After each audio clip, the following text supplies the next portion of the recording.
All right, let's dive right in. Welcome to This Explainer. Today we're taking a hard look at something that messes with almost every single one of us, often without us even realizing it's happening. We're talking about the vicious cycle of comparison. It's a psychological trap that's literally as old as human nature itself. But to really unpack how this works, and more importantly, how to actually escape it, we're going to walk through a classic, profoundly life-changing story. So, I want to start by asking you this. Are you truly satisfied with your life, or are you constantly looking at what everybody else has got going on?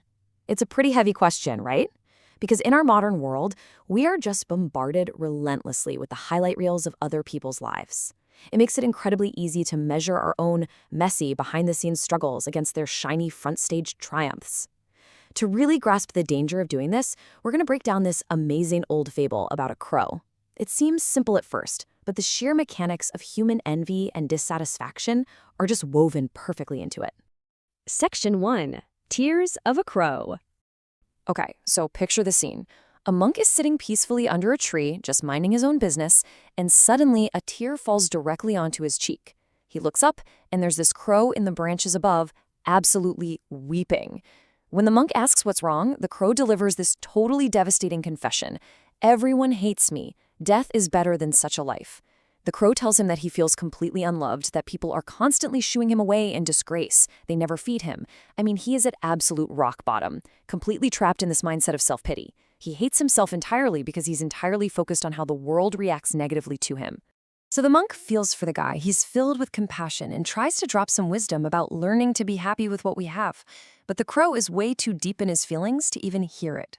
So the monk pivots to a magical solution.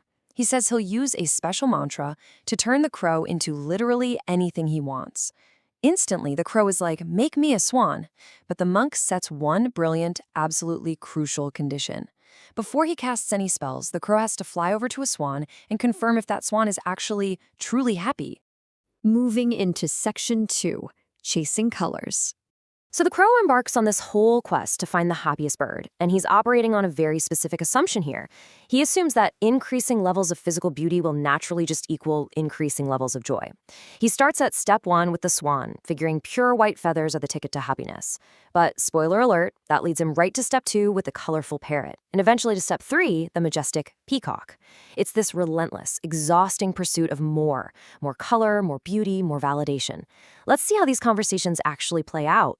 First up, the crow flies to the pond, finds the swan, and just starts praising him. He says, "You're as white as milk, everybody loves you, you have got to be the happiest bird alive." But the swan completely shuts it down. He is lamenting the fact that he has no color. He literally says white is nothing. He feels totally inadequate because he's busy comparing his plain white feathers to all the vibrant colors out in the rest of the world. He's absolutely convinced that the parrot with his bright colors holds the actual secret to happiness. Just like that, the crow's illusion of the perfect swan is completely shattered. So, taking the swan's advice, the crow tracks down this incredibly vibrant parrot. And once again, the crow projects his own assumptions of happiness onto it, praising its amazing beauty. But the parrot drops a pretty harsh reality check. He isn't happy at all. Actually, he lives in a constant state of anxiety. His beauty makes him a massive target. He's terrified of losing his freedom, living in constant dread that someone is going to capture him and throw him in a cage. The parrot's colorful exterior is totally hiding a life of perpetual stress. And just like the swan did, the parrot points the crow to someone else, the peacock, the most stunning bird of all. Which brings us to Section 3, the golden cage.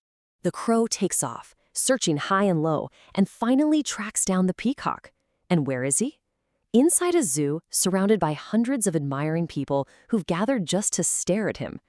This is it, the ultimate symbol of physical beauty and public adoration. To the crow, whose whole source of misery was being ignored or yelled at, this scenario looks like absolute paradise.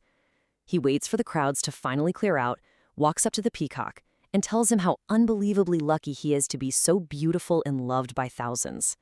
And here is where the whole illusion just shatters, brilliantly illustrating the dark side of what we all constantly envy. The peacock's response completely upends the crow's entire worldview. The peacock reveals that he is, in fact, utterly miserable. He explains that his majestic appearance, the exact thing the crow has been wishing for this whole time, is the literal reason he is imprisoned in a zoo. And it gets worse. People pluck his feathers for decorations, which causes him immense physical pain. All that admiration comes at the ultimate cost of his freedom and safety. The very traits that make him a spectacle are the direct source of his suffering. Let's really pause and look at this dynamic for a second, because this is the core lesson. On one side, you have the peacock. Undeniably gorgeous, constantly watched, sure, but trapped in a cage and physically hurt for those same feathers. On the other side, you have the crow. Plain, frequently shooed away, yes, but completely 100% free to roam anywhere he wants.